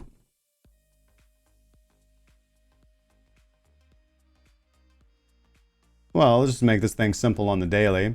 Yeah, I would be looking to short as well. On the other hand, the time transformation, yeah, that could be saying that we're getting a strong divergence. Yeah, I just think that if we look at, what I really like about DMF here is that it just kind of tells you when the market's bullish or bearish. Like, this is that, kind of interim zone, right? Like, yeah, we pull back down to the baseline. We haven't broken any kind of levels of support as we can see here. Where did we see absorption come in? Right here, right around $6. We haven't broken below that. Money flow still positive. Time transformations overbought, oversold. TSI just crossed down, but I would need to see more. Yeah, I would need to see more. Yeah, but it's definitely not like, oh, bullish. I don't want to rush into this. No.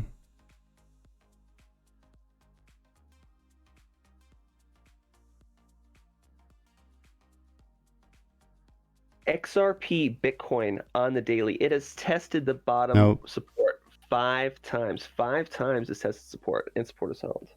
And support is gonna break. I will not trade my valuable BTC in for XRP. Won't do it. It's burned me too many times. It's burned me a lot of times too.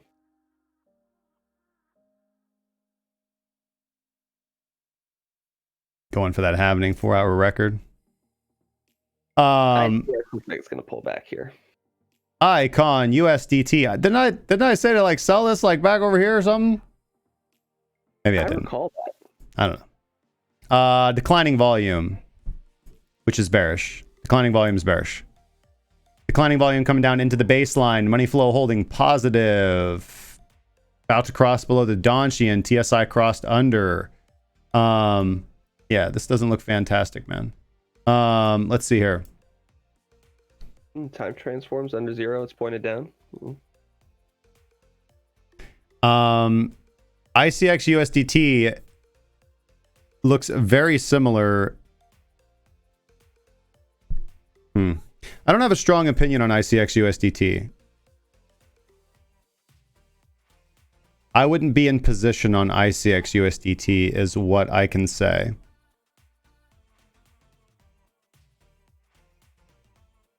I would need to see more out of this to want to short it. I would need to see rising volume. I would need to see serious sell side pressure coming in. Right now, you can see we're consolidating. Like the last week has just been compression, which I don't like to see. So I wouldn't be in. I would not be in Icon USDT, my friend. No, we just need some sort of confirmation on direction. We don't have that right now. I mean, we've got some interesting early signs that a short might be impending, but we're not there. Yeah, I mean, you're still at a relative market high. So resumption of the current uptrend is more likely, but I don't like it. Let's see here. Just for Don Camden. The Norwegian krone to the United States dollar. Congratulations, my friend. Your country is frickin' rich. Go Norway.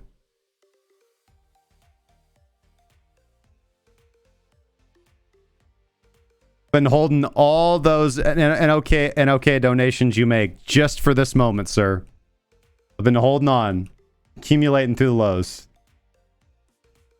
Good pump on the Nokian krone, on the Norwegian krone to the dollar. Yeah, I wouldn't mind catching one of those trends. Baby, look at the trend on that price chart. I'd like to get me some of that.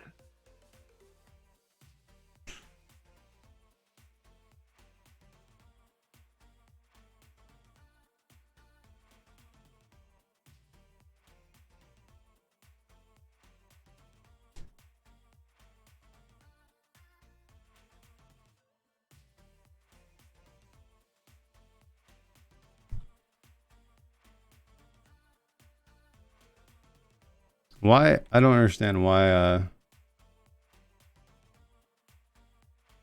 the Swedish krona is doing even better. Nah, I think actually what's the price on that? Nope, the Swedish krona is doing a little bit better than Norwegian krone. Sorry, sir. Sweden runs.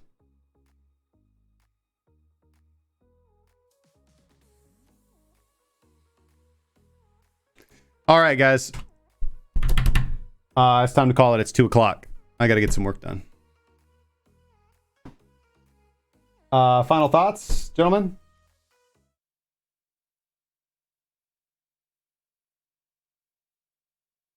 I've got no final thoughts. You know, Bitcoin it's not the time to be taking a position long or short, really.